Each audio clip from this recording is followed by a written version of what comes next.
তেলের পাম্পের বিশাল সিরিয়াল। গতকালকে ঢাকার বাইরে গিয়েছিলাম জরুরি কাজে, একটা রাইডে। ঢাকা থেকে প্রায় 150 কিলো প্লাস এবং আসলাম। ফুল ট্যাঙ্ক করা ছিল, তো সেই ফুল ট্যাঙ্ক করা অবস্থা থেকেই আবার আসলাম। বাট যেহেতু ride share, Uber ride share করতে হয়, তো সেই ক্ষেত্রে দেখা যাচ্ছে যেই তেলটা শেষ হয়ে গিয়েছে সেটা মানে ফিল আপ না করলে আবার পরবর্তী দিন মানে আগামীকালকে যদি ধরি তাহলে রাইড আর দেওয়া যাবে না। যেমন আজকে হচ্ছে 13 তারিখ, এপ্রিলের 13 তারিখ সময়।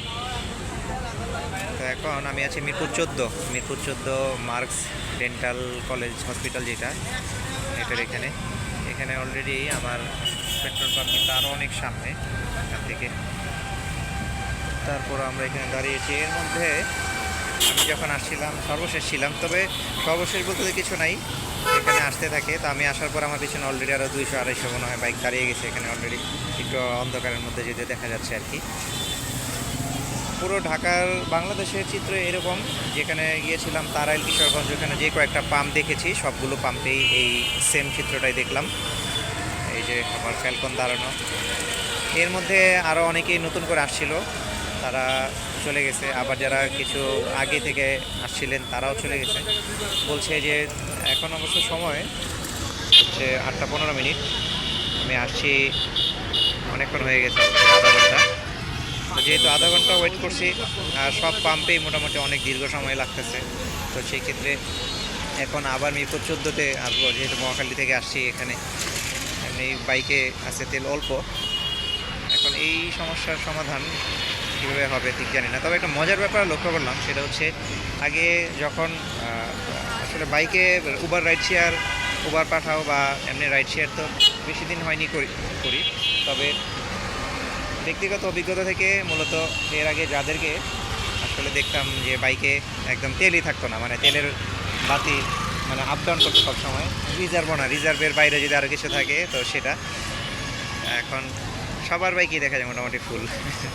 এটা এইটা কবে বন্ধ হবে কে জানে, নাকি চালুই থাকবে। আর যারা নর্মালি অনেক সময় ফুল রাখে তারা তো ফুল রাখেই, তবে অধিকাংশদেরকেই দেখা যেত যে বাইকে আসলে খালি থাকতো, প্রয়োজন যতটুকু ততটুকুই নিতে। এখন দেখা যাচ্ছে প্রয়োজনের বাইরে কিন্তু অনেকেই নিচ্ছে, শুধু বাইক না, এটা গাড়ির ক্ষেত্রেও বা অন্যান্য আর কীভাবে নেওয়ার অপশন আছে সেটা জানি না। যেমন সেদিনই খুব পরিচিত একজন কে দেখলাম, তার গাড়ি থেকে 40 লিটার তেল বের করে বিক্রি করে ফেললো। তো এখন এইভাবে যদি চলতে থাকে তাহলে কিন্তু এই সমস্যার সমাধান আদৌ খুব সহজে হবে না। কারণ পাম্পে যে ধারণ ক্ষমতা, সেই ধারণ ক্ষমতা অনুযায়ী এবং তারা উইকলি এবং মান্থলি যে সেলটা করে, ওই তার ফুয়েলের সেলটা তারা করে ফেলতেছে 2-3 দিনের মধ্যেই বা এক সপ্তাহের মধ্যে। এক মাসের সেল তারা এক মাসে করে ফেলে, এক সপ্তাহে করে ফেলে।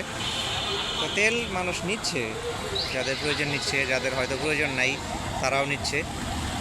এখন এই যে আসলাম এখানে 7:30টায়, অলরেডি 8টা 20 কাছাকাছি হয়ে যাচ্ছে। কেউ বলছে বা পাম্প থেকে বলছে যে 10টা 10:30টার দিকে তেলের গাড়ি আসবে, তারপর এগুলো আবার আনলোড করবে, তারপর দিবে। কখন কী হবে বুঝতে পারতেছি না যে এখান থেকে চলে যাব কি না। বাট অনেকেই যেহেতু আছে, আর এই জন্য আমি একটু ওয়েট করতেছি। আর এই মিরপুর 14-র যে পাম্পটার নামটা ভুলে গেলাম, দিগন্ত পাম্প বোধ হয়, ভুলে গেছি। তো সাধারণত আমাদের বাসার দিকে ক্লিন ফুয়েল পাম্প, যখন আর কি তেলের এই ধরনের ক্রাইসিস ছিল না, ক্লিন ফুয়েল পাম্প বা দেখা গিয়েছে ওইখানে আরেকটা আছে ইউরেকা ডিওজেসের সামনে, সেখান থেকে তেল নিতাম।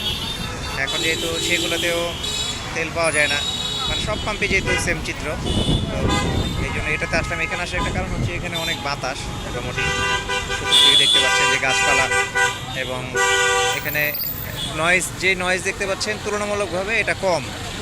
নর্মালি অন্য যেই এরিয়াগুলো আছে রোড সাইড, মেইন রোডের সাইডে যেই পাম্পগুলো, সেখানে কিন্তু অনেক বেশি শব্দ হইচই। আর এখানে একটু দাঁড়ানোর আর একটু মশা টশা কম। এর আগে জুতা মোজা এগুলো পরেছিলাম, পরে এগুলো বাসা থেকে চেঞ্জ করে আসছি। কতক্ষণ আর এগুলো পরে থাকা যায়। তো এই হচ্ছে ফ্যালকন। এখন তেলের ক্ষেত্রে তারা ফুয়েল পাস সিস্টেম চালু করেছে। ফুয়েল পাস সিস্টেমে অনেকে রেজিস্ট্রেশন করতে পারছে, অনেকে করতে পারছে না, কারো সার্ভারের দিকে একটু প্রবলেম হচ্ছে। তো সব মিলিয়ে ঝিলিয়ে, যেমন আমি রেজিস্ট্রেশন করতে গিয়ে ব্যর্থ হয়েছি। আমার রেজিস্ট্রেশন ব্যর্থ হওয়ার কারণ মনে হচ্ছে যেহেতু আমার বাইকটা যেহেতু সেকেন্ড হ্যান্ড নেওয়া, তো সেই ক্ষেত্রে কার কাছ থেকে মানে যার কাছ থেকে সরাসরি মালিকের কাছ থেকে তো আমি নিইনি, আরেকজনের মারফতে নিয়েছি।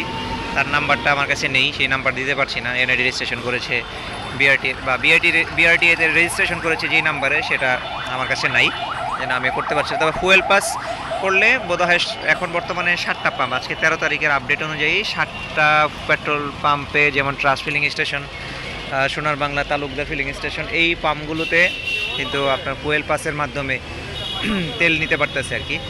আর বাকিগুলোতে দিচ্ছে, যাদের ফুয়েল পাস আছে তাদের মধ্যে ফুলই দিচ্ছে 1100, 1000 বা 1200 টাকার। আর যাদের ফুয়েল পাস নেই তাদের ক্ষেত্রে 500 টাকা, বা আগের রেশনিং সিস্টেম 300 টাকা করে দিচ্ছে। কিন্তু এখন আমরা যেই অবস্থা দেখতে পাচ্ছি, এইভাবে করে জীবন যাপন চলা আসলেই কষ্ট। কারণ যারা রাইড শেয়ারিং করে থাকেন তাদের ক্ষেত্রে আপনার যদি তেলের পাম্পে এবং অনিশ্চয়তা, মানে যদি এমন হতো 3 ঘন্টা 4 ঘন্টা পর তেল পাবে এমন নিশ্চয়তা, কিন্তু তাও নিশ্চয়তা থাকে না। দেখা যাচ্ছে এখন যেহেতু বলছে যে 10টা, আবার কেউ বলছে 11টা, আবার কেউ কেউ বলছেন যারা সামনে ছিলেন, সামনে সিরিয়াল থেকে আবার যারা চলে আসেন, তারা আবার জানাচ্ছেন যে আজকে আবার ফুয়েল নাও দিতে পারে।